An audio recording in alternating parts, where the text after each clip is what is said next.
Yabino yango. Donc musu se zati. Donc boko senti bilengi nango, boko découvrir masolo ebele, boko mona makambo ebele donc sepeli sabino et longola bino ma ba souci banine. Donc site na bino yango.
kokanisa lokola toali kosala maseki oyo toali kosala ezali maseki ata moke eza makambo ya mboka yako peuple congolais oye toyebisi bango boye moto babengi Antoine Félix Tshilombo biso jeunesse congolais jeunesse consciente tolobi boye ne touchez pas ma constitution ne touchez pas ma constitution soki asimbi mobeko likondi ya mboka seki atamboli likolo ya bibembe na bi seki atamboli likolo ya bibembe na bi peuple congolais oye peuple congolais oye moto abangisa eloko moko Kongo eza mboka na biso nyonso Kongo eza mboka na biso nyonso oyo babengi Antoine Félix Tshilombo toyebisa ekebana constitution ezali ya biso nyonso okoki kochange yango ata moke peuple congolais oye makambo tosalaka ezali maseki ata moke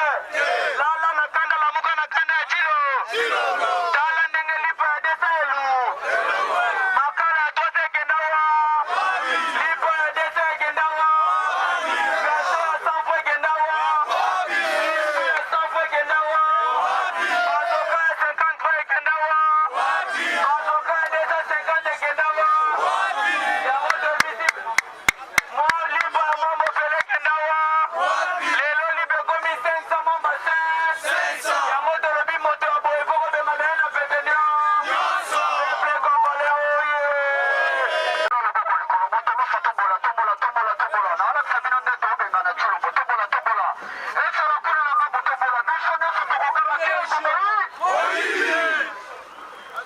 ayoki malamu te tobandela nalingi tikuna bayoka biso nyonso tokokanga Tshilombo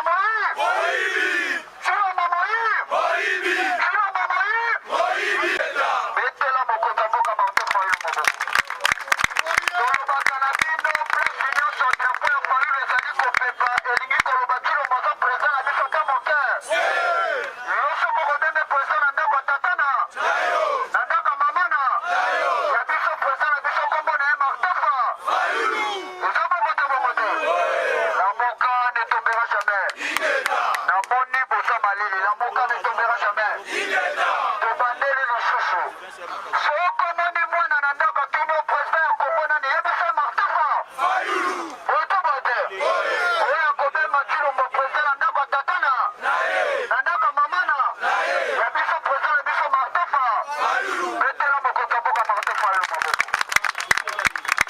alors toyebi bien ke awa mokonzi ekolo azali kokoma kombo na ye Martafa ntango toyokozela prince etenge esengeli na biso tobeta mwa lisolo mwa moke bote kongola matoi elandanga malamu Tshilombo ayebaki ete alingi ameka mozindo ya pepeko en tout cas soki tokozonga mwa nsima mwa moke manifestation oyo bato baorganize yango ezali baresistant ya mibale nsima pouvoir esilinga te ifona bakisa kaka mikolo na pouvoir bote sika eloko nini alingi asala eloko ya liboso Tshilombo alingi asala ezali nini abandi koreklame na pouvoir na ye alobi FCCT se bloke mboka bote akati yango biteni azwi badepute nyonso bakomi ya ye bote badepute wana bakomi ya ye bakomi kobenga Tshilombo président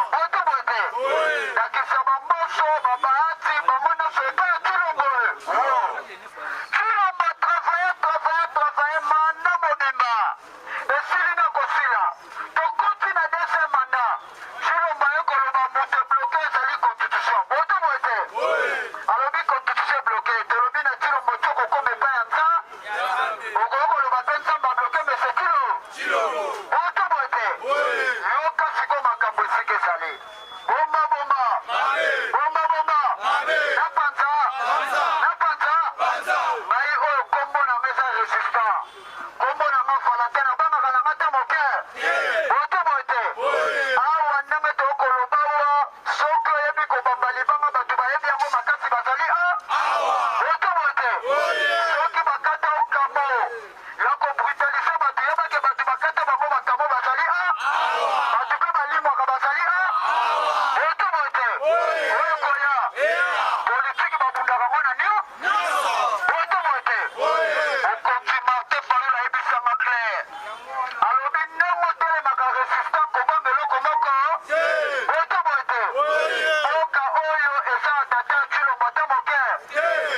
mama Fayulu ata moke eza bakongole nyonso botomo ete sikoyoka makambo Tshilombo alinga sala Tshilombo akei na pouvoir na ye Kagame a préparé ye alobi lokola Tshilombo ozali kokoma président bazwi rwandese bapesi Tshilombo na petenio kombo ya rwandese ana kombo na ye niake lokala batribu na biso kombo ya niake ezali babandi koprépare Tshilombo kende bazwi ya zero sirobewa batia na centralisation pour servir minie moto sango na maboko ya barwa botomo ete azaiwa sirobewa tikali kaka wa siko Tshilombo akomi lokwa na katikati bayeba su lisusu baprépare Vital Kamerhe batieli Tshilombo wa balobi kontrolaka ye Tshilombo akomi lokwa na katikati bato UDPS balobi non ekosimba te awa ndenge tokomi na deuxième mandat il faut Vital Kamerhe olongwa na assemblée nationale botomo ete babandi misala sala na bango ayoka kaka pele ekoti mbala moko Kabila abengi Tshilombo alobi Tshilombo respecteko botomo ete respecte contrat oyo tosinyaka na yo botomo ete Kamerhe wana bato UDPS babundi Kamerhe akomi président assemblée nationale botomo ete Tshilombo siko atikali kaka kidiba botomo ete arespecte deuxième principe baimpose balobi il faut tosama lukonde wana Tshilombo bunde sama lukonde ayaka te aye botomo ete sama lukonde akomi président ya sénat sikoyo yoka eloko alingi esalama yo ozala prudent po yo ozokomprendre te otangisaka mwana obundaka mpona kongo soyeba te makambo ndenge ezali kokende botomo ete okende Tshilombo azali koprépare mboka ekende na libulu botomo ete siko bayebisi eloko etikali osala yango ya suka ezali il faut toucher constitution ya mboka botomo ete siko akotouche yango ndenge nini lamuka ne tombera jamais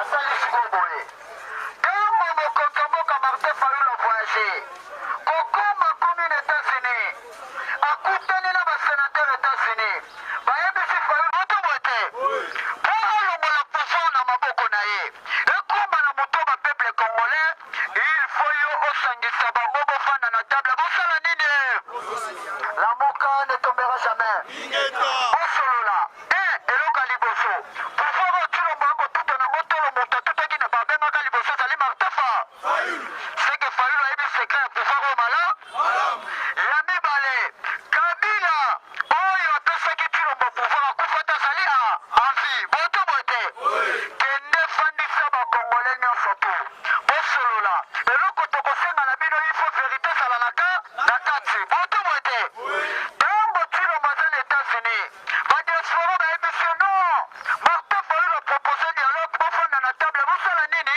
bosolola Tshilombo andimi yango lamuka ne tombera jamais andimi yango me ntango aye kosopela Kabila ayebisi ye boye ndako Tshilombo soko ndimi dialogue wana yebake bakontra nyonso tosalanga na yo kobima na pasa nyonso bakoyeba biso na tobomi mboka botomo ete boya yango na motema moko lamuka ne tombera jamais betela Martin Fayulu maboko beta maboko tata nyonso aza na fami na ye tata nyonso aza na libota oyo bali mwasi soki bana bazali kokufa na libota lukaka bandoko na fami bafanda babongi botomo ete soki babongisi makambo nde bakoyeba bana bakokufa mpona Fayulu ayebisi Tshilombo malamu alobi mpona pouvoir na yo moto akobusha ezali te me yo tofanda na mesa tosala nini ntango siko Tshilombo ayoki makambo wana abandi sikoyo kosala baproposition yoka sika Tshilombo bakekutana Kabila première rencontre ya Tshilombo na Kabila po Kabila benda ye matoya yebisa ya boya boyebi yango ezalaki wapi naloba bakutanaki na ye na kati États-Unis d'Amérique na ville oyo babengi Boston puisque Kabila azali candidat na kati ya ONU botomo ete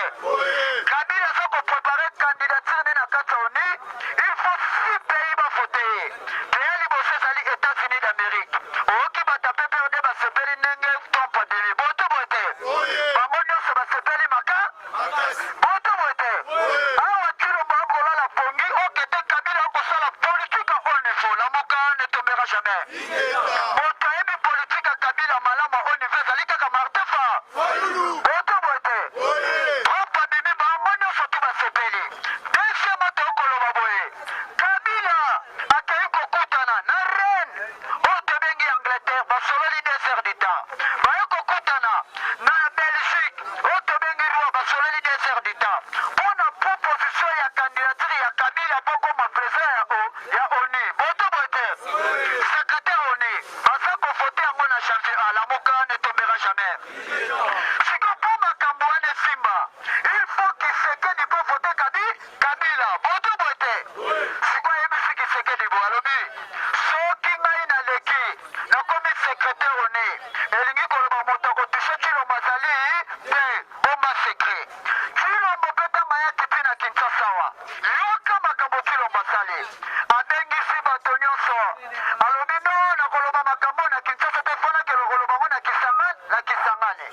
Akomi kuna na Kisangani. Chilombo alobi il faut to changer constitution ya mboka po yango nde moto ezali kobloke nga. Abengi boposa bazali boposa ya nzala. Boto bote. Okete ntango Chilombo akolala na ndako ya tate na ye wana Martin Fayulu akosala mosala. Boto bote. Soki diaspora moko awuti koloba lobi botuna Luvumu kaka. Na Rwanda Tchadi akaka bamisapi boye babengana ema. Siko bino boyembe ministre na mpona nini? Yango moni Chilombo makambo na ye na communauté internationale tokoyebisa ye zonga kaka na table ya solola na bani. Boto bote. Babandi kokondane Chilombo. Balobi bawazalendo oyo bazali kobunda na M23 bazali na kati ya Armeni nini. Boto bote. Chilombo tika hypocrisie. Wazalendo azali Rwandais. Bomba. Na Panza. Yoke sika bawazalendo bauti. Bawazalendo bazali tribu moko. Na bazali surumi wana batango fort. Boto bote. Na bakabila. Bazali bato oyo bazali kobundisa M23 me bazali kobundisa bango na hypocrisie ya maka. Boto bote. Pourquoi wazalendo azali kobundisa M23? M23 songaka nsima te. Basi guerre na biso basali yango ndenge nini? Boyokaki conseil de matinge euti kobima. Balobi esika wazalendo akomaka mpona kodefendre mboka. Soki wazalendo akoma kobunda na ba M23, après quelques minutes okoyoka basoda FARDC bakufi mbula. Boto bote. Bakomi tuni. Komo wazalendo azali na kati ya arme nini? Akosimba ba arme nini? Nani apesi wazalendo bateni? Nani apesi pe ba arme oyo FARDC asongisi nsima? Boto bote. Elingi koloba politike ya Chilombo ezali politike ya ma. Boto bote. Biso toyebi arme ezali moko kombo na moko FARDC eloko ya makasi. Balobi na mesa Chilombo explique peuple congolais bawazalendo bauti wo bazali bana nationalité ni. Boto bote. Ekomi epai ya Chilombo mbuma miso ebimiana. Boto bote. Namuka ne tombera jamais. Namuka ne tombera jamais. Siko ntango bayokotuna Chilombo ndenge wana. Yo moto tikalaka kaka beto. Yo moto tikalaka kobetele maboko. Yebaki Chilombo na famille na ye na mwasi na ye si babongi bandaka. Boto bote. Tombola. Moto nyonso akokanga awa Chilombo moyi. Boto bote. Kamba lisusu Chilombo moyi. Boto bote. Chilombo alingi asakana na peuple congolais. Babandi kozongisa ye tata na ye abundisaka Mobutu mpona makambo. Boto bote. Tata ya Chilombo abundisa Kabila mpona makambo. Biso pe toyebisi ete kokomisa ye tumba oyo pe kotuka pouvoir mpona makambo kosote opposition. Boto bote. Namuka ne tombera jamais. Namuka ne tombera jamais. Mpona kosukisa zo tese oyo mpo bacommunicateur basebele. Oyebi benke na mboka na biso Congo ezali na général moko oyo Chilombo akotambola na ye. Kombo na ye ezali Tango Fort. Boto bote.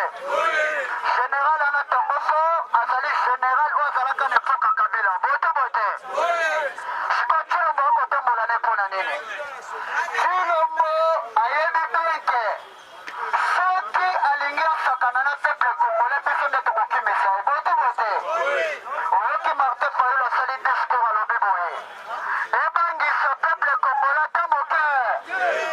Elengisa pe bakongolais te moke. Biso objectif na biso ezali kobengana meso Chilombo. Boto bote.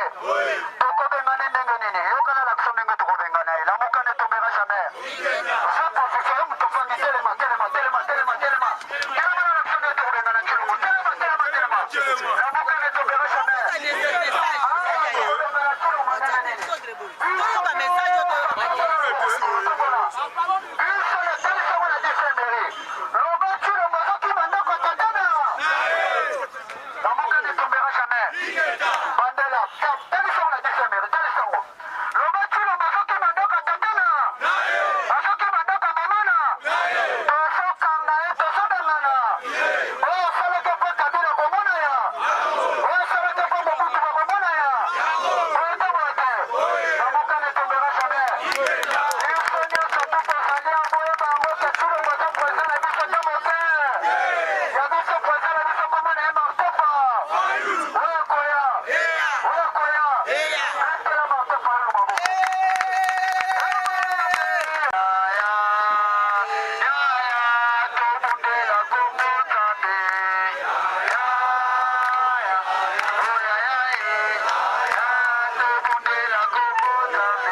Population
Yoga.